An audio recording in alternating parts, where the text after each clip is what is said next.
ایک نوجوان جب کام سے واپس گھر آیا تو یہ دیکھ کر حیران رہ گیا کہ اس کی گرل فرینڈ نے کھانے میں گوشت استعمال کیا ہے، وہ بھی پورے 5 پکوان بنا ڈالے تھے۔ نوجوان نے فوراً اسے ڈانٹ دیا کہ وہ فضول خرچی کیوں کر رہی ہے۔ لڑکی نے وضاحت کی، یہ 500 گرام گوشت مالک دکان بند کرتے وقت سستے میں دے گیا تھا۔ میں نے اس کا چربی والا حصہ الگ کر کے اس سے سور کی چربی نکالی، دبلا حصہ سبزیوں کے ساتھ بھون لیا اور جو بچا تھا اس سے سوپ بنا لیا۔ یہ میز دیکھنے میں تو شاندار لگتی ہے، مگر سب ملا کر 8 یوان سے بھی کم خرچ آیا ہے۔ مگر لڑکی کو کیا معلوم تھا کہ اس کا یہ سادہ سا بوائے فرینڈ دراصل ایک امیر ترین خاندان کا بچھڑا ہوا وارث ہے۔ کچھ ہی دیر پہلے جب لڑکی نائٹ مارکیٹ میں اپنا اسٹال لگا رہی تھی تو ساتھ والی آنٹی موبائل ہاتھ میں لیے دوڑتی ہوئی آئی اور بتایا کہ اس کے بوائے فرینڈ کو ایک ارب پتی نے پہچان کر واپس گھر بلا لیا ہے، جہاں یہ خبر خوشی کا باعث ہونی چاہیے تھی۔ وہیں لڑکی کے دل میں عجیب سی گھبراہٹ پیدا ہو گئی، کیونکہ اس کا بوائے فرینڈ کئی دنوں سے اسے کوئی پیغام نہیں بھیج رہا تھا۔ آنٹی نے یہ بھی کہا کہ مرد جیسے ہی امیر ہو جاتے ہیں اپنی اصل بھول جاتے ہیں۔ لڑکی کو یاد آیا کہ کس طرح وہ لڑکا اسے پانے کے لیے روز اس کے اسٹال پر آتا تھا۔ جب وہ گریجویشن کے بعد مزید تعلیم کے لیے پیسے نہ ہونے کے باعث پریشان تھا تو لڑکی نے اپنی ساری جمع پونجی اس کی مدد کے لیے دے دی تھی۔ پیسے بچانے کے لیے وہ خود ہمیشہ سستا سامان خریدتی، مگر بوائے فرینڈ کو اچھا کھلانے کے لیے ایک ہی ٹکڑے گوشت سے پورا دسترخوان سجا دیتی تھی۔ لڑکے نے بھی وعدہ کیا تھا کہ وہ اسے ایک اچھا مستقبل دے گا۔ مرد جب امیر ہو جاتا ہے تو دل بھی بدل لیتا ہے۔ نہیں، مجھے اس پر یقین ہے۔ اور واقعی جیسے ہی لڑکی نے سر اٹھایا، بوائے فرینڈ اس کے سامنے کھڑا تھا۔ وہ خوشی سے جھوم اٹھی، مگر اگلے ہی لمحے حیران رہ گئی، کیونکہ وہ اب بھی وہی پرانے کپڑے پہنے ہوئے تھا۔ اس میں کسی امیر وارث کی جھلک تک نہ تھی۔ لڑکی کے سوال پر اس نے بتایا کہ اس کا خاندان بظاہر خوشحال ہے، مگر حقیقت میں شدید قرض میں ڈوبا ہوا ہے، بینک کا کئی ارب کا مقروض ہے۔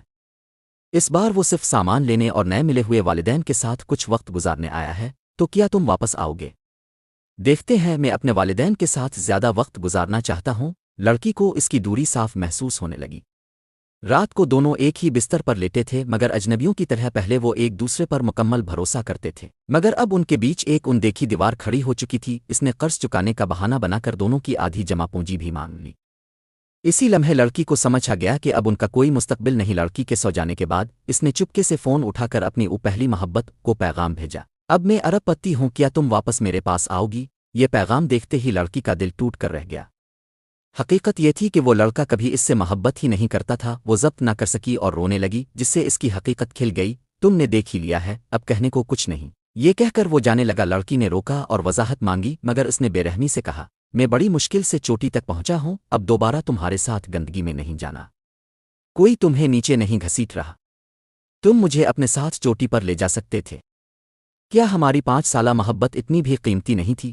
مگر لڑکے نے اسے لالچی اور دولت کی بھوکی عورت قرار دیا۔ یہ الفاظ خنجر بن کر لڑکی کے دل میں اتر گئے۔ یہ مت بھولو، جب تمہارے پاس ماسٹرز کرنے کے پیسے نہیں تھے تو میں نے اپنی ساری جمع پونجی تم پر لگا دی تھی۔ اگر میں واقعی لالچی ہوتی تو میں پہلے ہی امیر مکان مالک سے شادی کر چکی ہوتی۔ غصے میں بوائے فرینڈ نے اسے گھر سے نکالنے کی کوشش کی۔ لڑکی نے اس اجنبی بن چکے مرد کو دیکھا اور غصے میں ایک زوردار تھپڑ مار دیا، پھر بغیر کسی پچھتاوے کے وہاں سے نکل گئی۔ رات گئے وہ اپنی ریڑھی پر بے مقصد گھوم رہی تھی۔ راستے میں ایک پتھر آڑے آ گیا، اسی وقت ایک ٹیکسی ڈرائیور آیا اور لیمو چائے خریدنا چاہی۔ لڑکی کو غور سے دیکھتے ہی وہ چونک گیا، کیونکہ وہ بالکل ایک ارب پتی کی لاپتہ بیٹی جیسی لگ رہی تھی، حتیٰ کہ آنکھ کے پاس تل بھی ویسا ہی تھا۔ اس نے بتایا کہ ارب پتی نے اعلان کیا ہے کہ جو بھی اس کی بیٹی کو ڈھونڈ کر لائے گا اسے 1 کروڑ انعام ملے گا۔ اس نے تصدیق کے لیے لڑکی سے چند بال مانگے تاکہ DNA ٹیسٹ کروایا جا سکے۔ لڑکی کو یقین نہ آیا، مگر اصرار پر اس نے بال دے دیے۔ اگلے دن وہ اپنی رقم واپس لینے سابقہ گھر پہنچی، مگر تالا بدلا ہوا تھا۔ اسی وقت اس لڑکے کی پہلی محبت آ گئی۔ اس نے ساری جمع پونجی واپس کر دی اور شرط رکھی کہ اگر لڑکی ایک دن میں شہر چھوڑ دے تو اسے مزید 1 لاکھ ملیں گے، ورنہ اس کے لیے مشکلات پیدا کی جائیں گی۔ لڑکی نے اس دھمکی کو نظر انداز کیا اور اگلی رات پھر اسٹال لگایا، مگر دکان بند کرتے وقت کچھ غنڈوں نے اسے گھیر لیا، موٹر سائیکلوں پر آئے اور زبردستی لیمو چائے مانگنے لگے۔ لڑکی نے بتایا کہ آج سب ختم ہو چکا ہے، مگر وہ نہ مانے اور اسٹال توڑنا شروع کر دیا۔ تب اسے سمجھ آیا کہ یہ سب بدلہ لینے آئے ہیں،